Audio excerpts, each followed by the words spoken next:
Pozdrav drugari, pozdrav za seljaci. Evo, ovce su zatvorene, sve na broju. Jagnjad su zatvorena, ali jedno fali. Obično se zaglavi u ogradi, ali ja ga uvijek čujem i onda ga oslobodim. Ili izađe van ograde, ali nikad ne ide dalje od ostatka družine svoje. Ali ovog puta ništa od toga nije razlog što ga nema. Razlog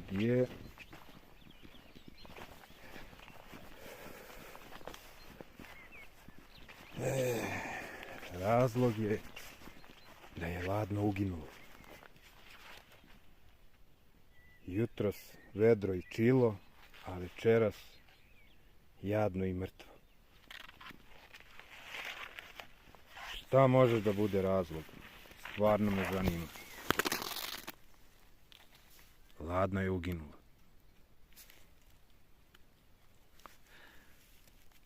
Šta može da bude razlog?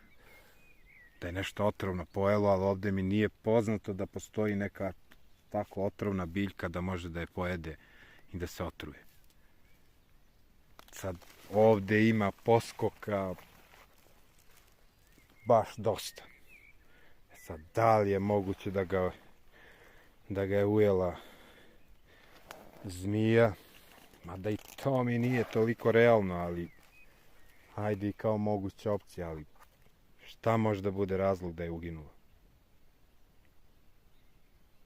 Ako neko ima neku ideju, ako neko može da zna razlog da u 15 sati, kojih 15, i manje, ugine, skroz normalno jagnje, baš bi volao da čujem vaše mišljenje. Bilo debelo, nije mršavo, nije bilo bolesno. Nemam pojma.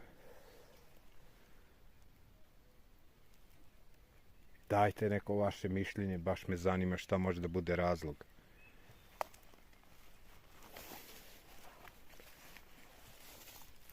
Sad, ujed zmije, možda ima, možda bi se, evo, nije mučeno, nije se ni steglo.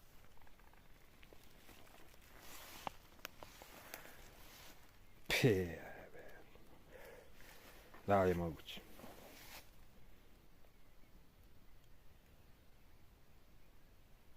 Evo, nije se još ni steglo. Evo. Znači, kao da je skoro uginulo.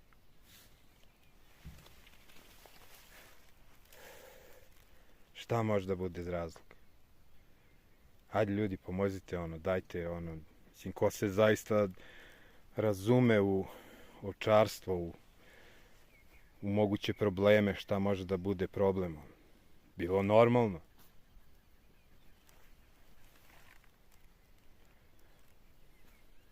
Ne znam šta da kažem.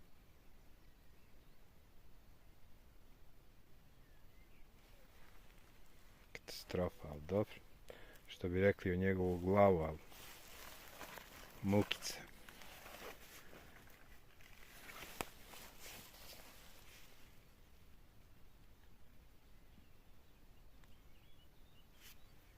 Evo, mokro je, skroz mokro oko usta. Oči mu mokre.